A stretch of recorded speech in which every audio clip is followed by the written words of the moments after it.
Hello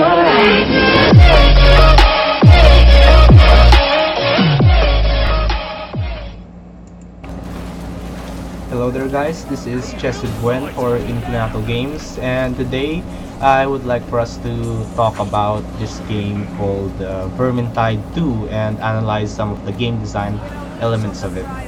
Okay, now the four things that I think are very important about that we should talk about Vermintide 2 is first is the world design, the level design, the gameplay, and then the game feel of it, because those are the things that really stand out most about it for me. Okay, now first and foremost is world design. Vermintide 2 is based on this game, on this franchise called Warhammer Fantasy. Now, Warhammer Fantasy has a lot of games entitled to them. They have a lot of games, especially one that stands out the most, I think, is the new one, which is Total War Warhammer 2, and that's an RTS game, and that game really does stay faithful to the source material, and so does Vermintide 2. One of the things that you will constantly hear me say about this game throughout this video is that it is very faithful to the source material, and it continues to do so all throughout the game, except for maybe a few aspects here and there, but those aspects are very negligible. Now, in this game, the world design of it, as I've already said, is that it's based on Warhammer Fantasy, and it's different when you're building your game from scrap and when you're adapting from a source material. And when you're adapting to a source material, you have to really be faithful to it, and not to the sense that you have everything that in your game is absolutely 100% accurate to the source material, but it should be accurate enough that when the player or someone that doesn't know about that universe or does know about it knows that they're playing a game that's really set on that universe or something that's from the source material. Okay, next thing now is the level design. Now, it won't really be shown on the background, but the level design of this game, it takes place in stages, in a stage/story type of level design. What I mean by this is that, well, here's the thing again, the world design, it stays faithful to the source material, because the level design is what we would say made so that it goes intact or together with a storyline, and that storyline is taken from the book Vermintide from Bruno Lee, and in there you basically go through events, or the characters go through events, and that's what you do in this game. You go through one event, and then the next, and then the next, and then the next. But the thing is, it's not a linear thing. You can choose to swap from one storyline and then to another and then to another, which is not something special. We've seen this in other games, but it's really something else when game developer does it very faithfully, or when they keep it in mind and not just throw you into a situation or the players into a situation where they say go and kill this and get that item, and there's absolutely no basis for it, which is, again, it stays very faithful to the source material. Okay, now gameplay wise, as you have probably noticed from the background or the game playing behind on this video, it's a first person type of game, hack and slash with a few shooting, and it's also a co-op type game, multiplayer online game.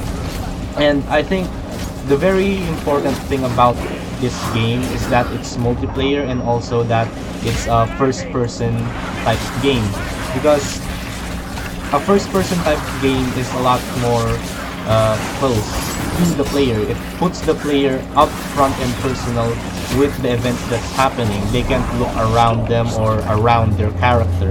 They feel more intact or as the character themselves, and that's really important when you're trying to pull off a gore kind of game. And also the very important thing about this is that the multiplayer aspect. It's that you're actually playing with other people and their decisions affect you. And when you're playing with friends with this game, your tactical decisions really put it up a notch. Like you're doing this and they're doing there, because this is your average hack and slash type of game wherein you just keep on pressing buttons and you'll eventually kill or get through the game. Now, this game requires a little bit more thought. So now, gameplay as well. There are a lot of things that you can actually that stays true to the source material.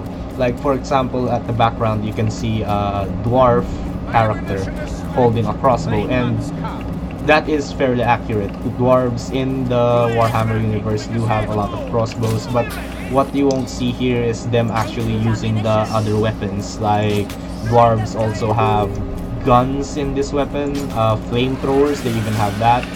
They have sword and shield, a hammer and shield, I mean the obligatory hammer, and the big axe. And also the other characters, they all have weapons that are mentioned or very prevalent in the source material. Even the enemies that you'll be seeing here are very what you would call faithful to the source material.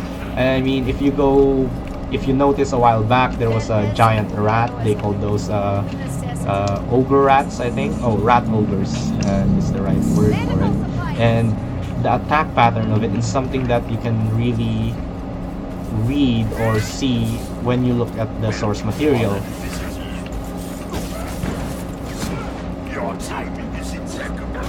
Now, the game feel. Now, the game feel isn't something that's tangible, really. It's intangible. It comes from it differs from person to person. And those three things that I mentioned earlier, the world design, the level design, and the gameplay, all add up to give you the player, or us the player, a very dark and chaotic feeling of the game.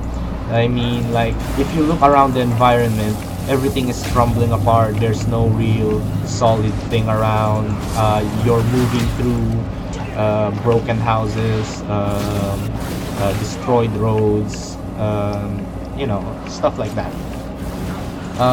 And the world is pretty dark, and that still stays true or faithful to the source material, because in the Warhammer universe, it is very grim and dark, and even more so when this game is taking place. It's called the end times, where everything is supposed to be ending and all that stuff.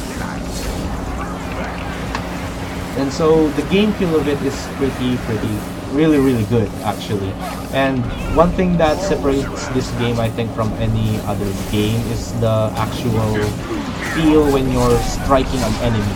Like, a lot of hack and slash games will just feel absolutely nothing when you attack an enemy. You don't feel that you've actually made an impact to that enemy.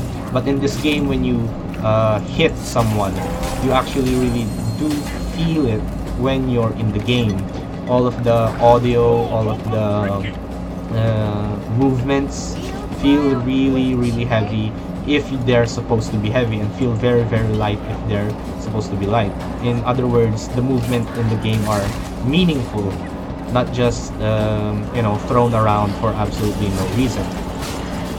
And one thing that I also want to mention that add up to the game feel is the actual conversation between the characters.